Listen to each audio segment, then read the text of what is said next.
बोलिए शंकर भगवान की जय। श्री गणेश भगवान की जय। भगवती मैया की जय। श्री शिव महापुराण के अंतर्गत शतरुद्र संहिता जो कि तृतीय संहिता है और जिसके अध्याय 38वें में आज हम प्रवेश करेंगे, जिसमें वर्णन है इंद्र का अर्जुन को वरदान देकर शिव पूजन का उपदेश देना। इंद्र का अर्जुन को वरदान देकर शिव पूजन का उपदेश देना। नंदीश्वर बोले, हे सनत कुमार, उस समय शिव स्वरूप मंत्र के कारण अतुल तेज धारण किए हुए अर्जुन भी अत्यंत दीप्तिमान दिखाई पड़ने लगे। उस समय शिव स्वरूप मंत्र के कारण अतुल तेज धारण किए हुए अर्जुन भी अत्यंत दीप्तमान दिखाई पड़ने लगे। उस समय उन सभी पांडवों ने अर्जुन को देखकर यह निश्चय कर लिया कि हम लोग अवश्य विजयी होंगे, क्योंकि अर्जुन का तेज बढ़ा हुआ है। उन लोगों ने अर्जुन से कहा, ही अर्जुन, इदं कार्यं त्वया साध्यं नान्येन च कदाचन व्यासस्य वचनादाभाति सफलं कुरु जीवितं। व्यासस्य वचनादाभाति सफलं कुरु जीवितम् इति प्रोक्त्यर्जुनं ते वै विरहोत शुक्यकातरः अनिच्छन्नोत्तपि तत्रैव प्रेष्यामाशुरादिरात् अनिच्छन्तोऽपि तत्रैव प्रेष्यामाशुरादिरात्। उन लोगों ने अर्जुन से कहा, हे अर्जुन, व्यास जी के कथन से प्रतीत होता है कि इस कार्य को तुम ही सिद्ध कर सकते हो, कोई दूसरा कभी नहीं, अतः जीवन को सफल करो।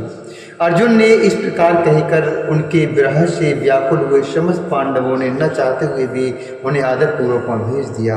अर्जुन को भेजते समय दुख से भरी हुई पतिव्रता द्रौपदी ने नेत्रों के आंसुओं को रोककर यह शुभ वचन कहा। द्रौपदी बोली, हे राजन,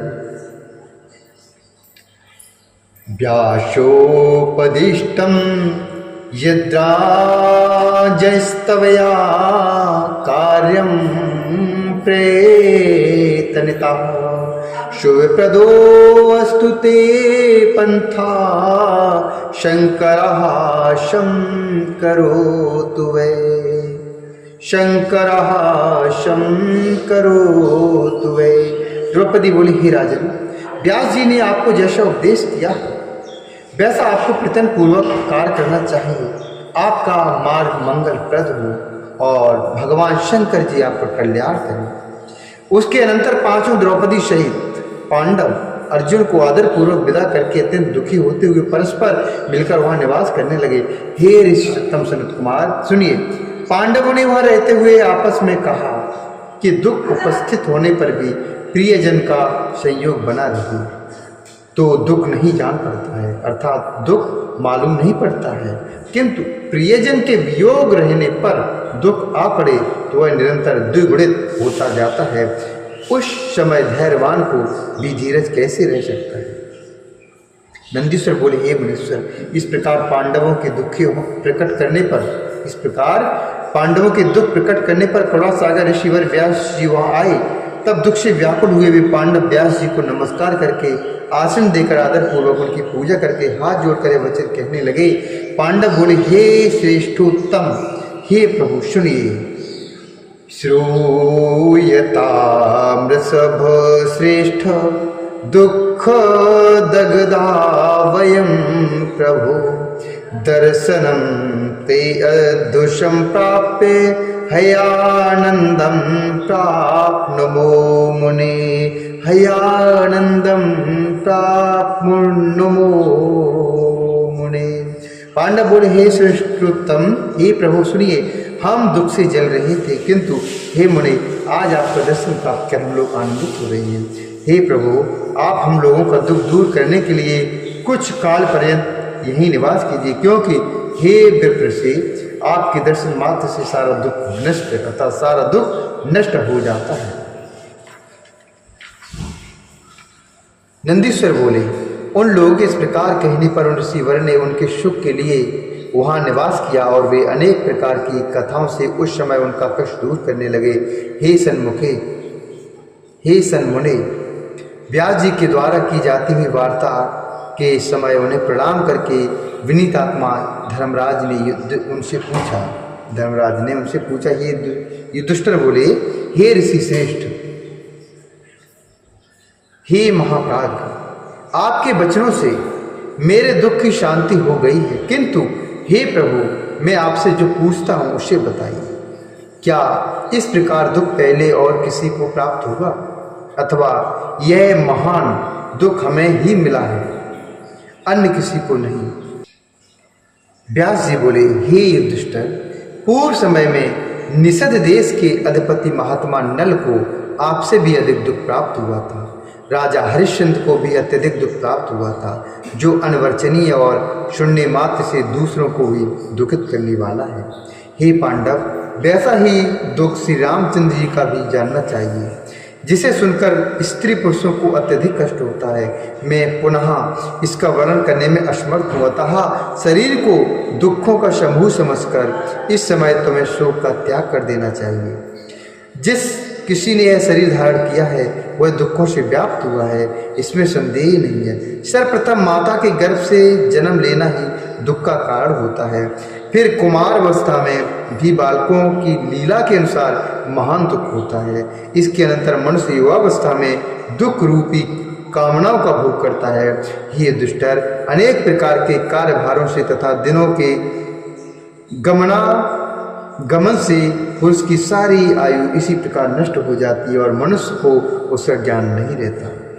अंत में अर्थात अंत समय में जब पुरुष की मृत्यु होती है, उस समय उसे इससे भी अधिक कष्ट उठाना पड़ता है। इसके बाद भी अज्ञानी मनुष्य अनेक प्रकार के नरकों की पीड़ा प्राप्त करते हैं।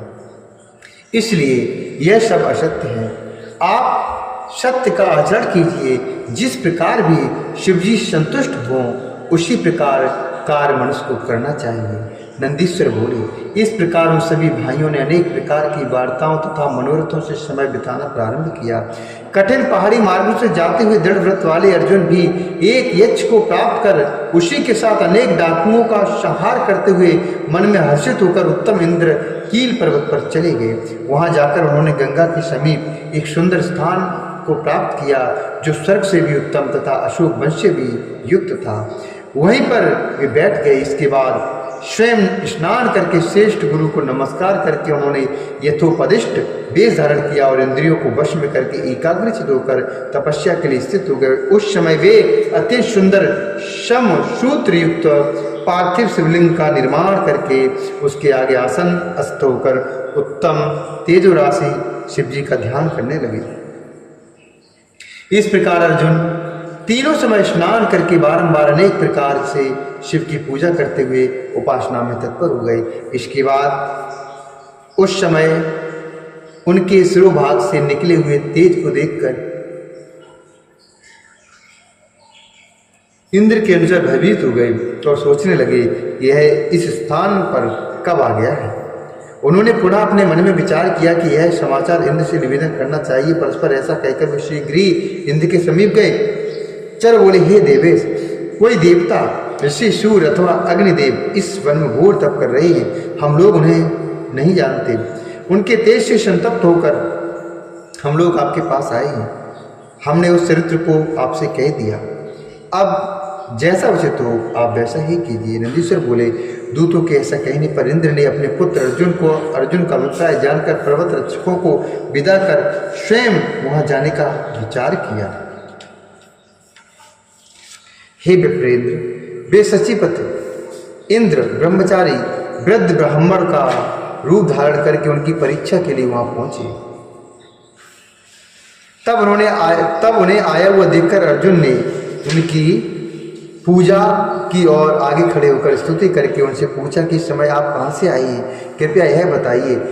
तब उनके द्वारा प्रीतिपूर्वक इस प्रकार कहे जाने पर अर्जुन के धैर्य के परीक्षार्थ देवराज इंद्र प्रतिफल करने लगे। ब्राह्मण बोले, हे तात, तुम इस समय योगावस्था में तब क्यों कर रही हो? क्या तुम्हारी यह तपस्या सर्वथा मुक्ति के लिए है अथवा विजय के लिए है?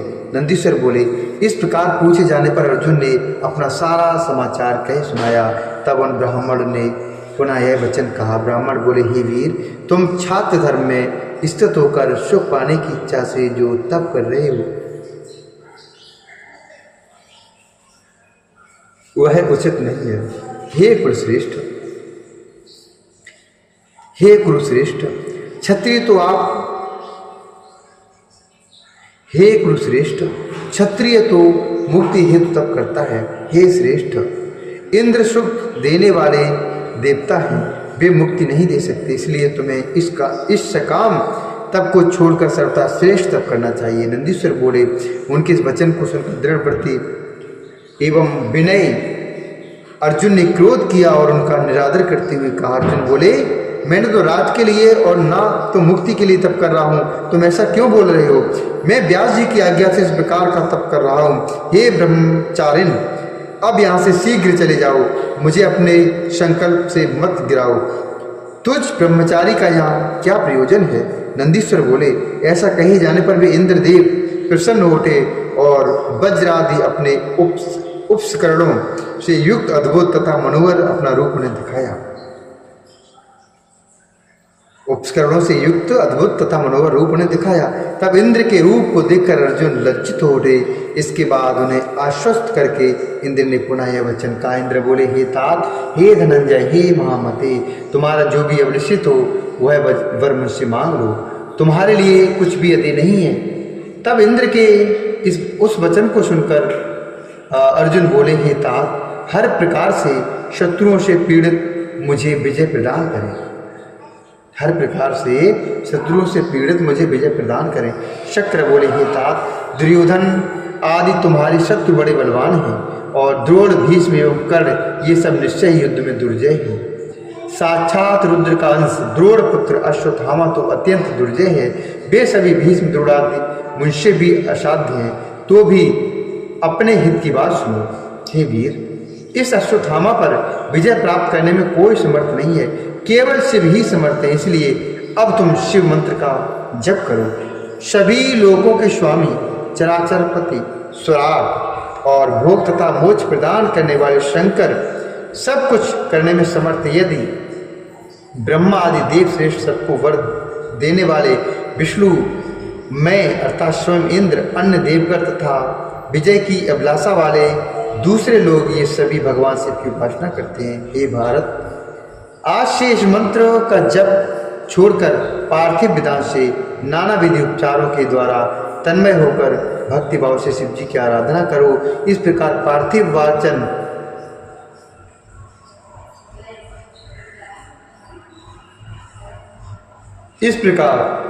पार्थिव वाचन तथा ध्यान के द्वारा तुमको अचल शुद्धि इसी समय प्राप्त होगी, इसमें संदेह नहीं है। नंदीश्वर बोले, ऐसा कहकर इंद्र ने अपने सभी सेवकों को बुलाकर कहा कि तुम लोग सावधान होकर इनकी रक्षा के लिए सदा यहाँ रहो। इसके बाद इंद्र ने अपने अनुचरों को अर्जुन की रक्षा आदि का आदेश देकर वात्सल्य पूर्वक अर्जुन से पुनः कहा। इंद्र बोले, हे परंतप, हे भद्र, तुम कभी भी प्रमाद पूर्वक राज्य मत करना, यह विद्या तुम्हारे कल्याण के लिए होगी। साधक को सदा धैर्य धारण करना चाहिए, रक्षक तो शिव जी ही हैं। वे तुमको संपत्तियों के साथ फल मोक्ष भी प्रदान करेंगे, इसमें संदेह नहीं है। नंदीश्वर बोले, इस प्रकार अर्जुन को वरदान देकर इंद्र शिव जी के चरणकमलों का स्मरण करते हुए अपने भवन को चले गए। पराक्रमी अर्जुन भी सुरेश्वर को प्रणाम कर संयत चित्त होकर शिव जी को उद्देश्य करके उसी प्रकार का तप करने लगे।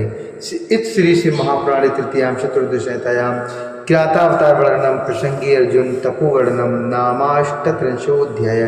इस प्रकार श्री श्री महापुराण के अंतर्गत चतुर्दशता में किरात अवतार वर्णन प्रसंग में अर्जुन का तप वर्णन नामक 38वां अध्याय पूर्ण हुआ। बोलिए शंकर भगवान की जय, श्री हरिनारायण भगवान की जय।